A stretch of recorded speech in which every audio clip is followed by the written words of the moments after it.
Hey, what's up, junior high leaders? How are you guys? I hope you're doing awesome. I'm not gonna lie.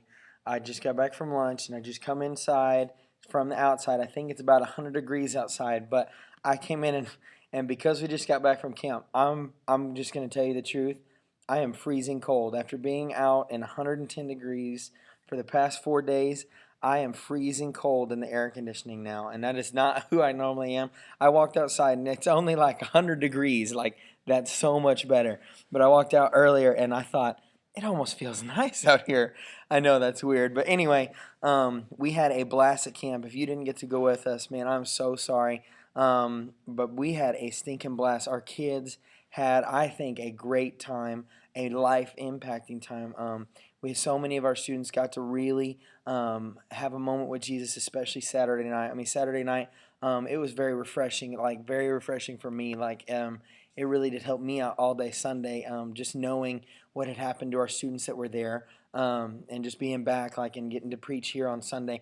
It was very exciting for me, and man, I sing and loved it. So that being said, your recap video, I mean, I'm going to tell you a little bit about what we talked about Sunday, but before I even go into that, I just want you, as a small group leader, like after this big experience, even if you didn't get to go, I really encourage you to take a moment, like as you start your group, and talk to the students who did go to camp, and allow their experience to be shared with others, because I think we can talk all we want all day about the life impact that they can have and an experience with Jesus, but when another student, one of their peers, tells a story about how God impacted their life, or what God did in their life, I think it really brings a level of clarity to other students that we as leaders would have trouble doing on our own. So I encourage you, like, as you start your groups on Wednesday, just kind of maybe ask a few questions like, hey, who had a great time at camp? Tell me a little bit about it. Let me hear a couple stories, or, hey, who had a really cool experience with Jesus, and just see if anybody will open up about it, because I really think that that could be beneficial for those who didn't go to camp to, one, feel like they're still a part, but to also get to hear from another one of their friends, exactly what God can do. So just as you start your group, I just encourage you to and maybe spend just a few minutes talking about camp and the experiences that they had, because it was pretty cool. Um, on Sunday, we talked about how playing it safe can be risky. We've been talking about Benaiah, but Benaiah, he was this crazy guy who went out and he took risks. He fought two people by himself. He went into a pit. He went after a lion on a snowy day. He went and killed an Egyptian with just a club. He took all these risks, and God ended up blessing him. They weren't necessarily like crazy risks. He had God's help in them, but he had to take risks, and God was able to then work through him and do crazy stuff, like allow him to kill a lion, help him to kill two people by himself. And so we talked about how easy it is for our students to think they're super tough and like they're big risk takers and they're all talk, but the truth is they're not really willing to take any spiritual risks in their spiritual life. They're not willing to, talk to their friends about Jesus, or, even pray for somebody, or, have a devotional life or something like that. And so we were just talking about how playing it safe can be risky. The story that I focused on was the story of Peter when they're all on the boat, all the disciples are on the boat, and Jesus comes walking out on the water. Peter is the only disciple who steps out of the boat, and he ends up being able to do the miraculous feat of walk on water. But there's 12 other disciples out there. There's 12 total disciples, out there, and out of those 12, he was the only one to ever walk on water. But it was only because he took a risk and believed that Jesus would do something through it, and stepped out of the boat and walked on water. Paul and Silas, how they got arrested, they took a risk and they went out and preached, even knowing that they were going to get in trouble. But even though they took a risk and preached when they were going to get in trouble by the people who were in charge, they did it anyway. And God ended up, one, freeing them from prison, and then they ended up saving the entire guard's family and his whole household, but only because they took a risk and they believed that God was going to get them through it. So we said that there's two keys to taking risks spiritually, two things to make sure that they're doing it right. The first one, you must believe that it's okay to make mistakes when your motives are right. Um, Peter, he took a risk. He jumped out of the boat, and what happened? He messed up. He started to doubt Jesus. He starts to sink. But what happened? Jesus was there to catch him. Jesus puts out his hand, lifts him up, and they both walk together back to the boat.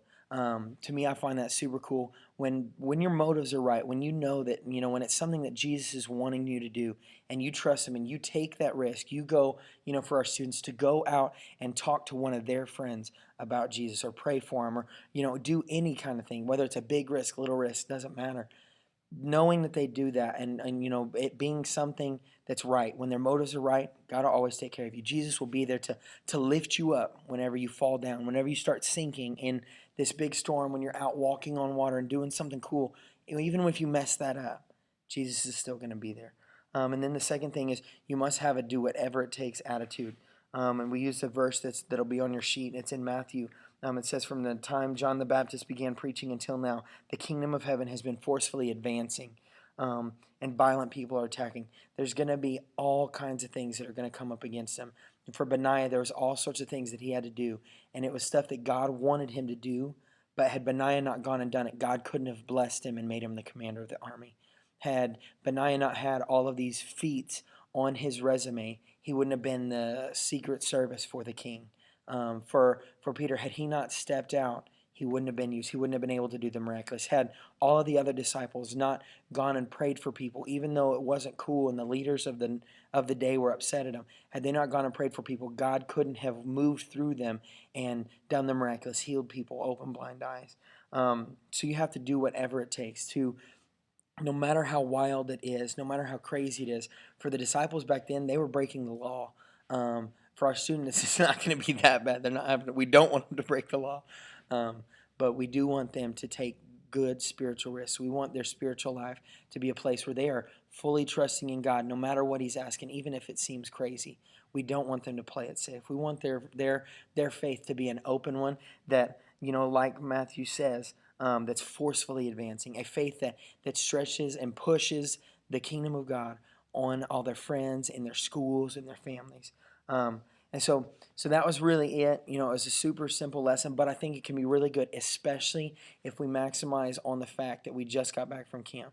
A lot of our students, even the students who may not have had a life-altering touch, or maybe they kind of goofed off during some of the altar times, even those students who didn't necessarily come for that reason to meet Jesus, they still had a time with Jesus. Everybody at camp, I really do believe, had a moment with Jesus, even if it was something small. Maybe it wasn't anything major or anything like that, but I think we can use the fact, we can try and help them, like, look, you need to take risks. Don't be scared. Trust in Jesus. He'll be there to catch you. To me, that was the most important thing, is Jesus is going to catch you. If you take a risk for Him, even if you mess it up, He'll be there to catch you. So look, I love you guys. Thank you so much for being one of our leaders. We are together making an impact in our students' lives. So we appreciate it. Hope you're having a great week. Stay indoors where it's cool. And I'll see you guys Wednesday night. Bye.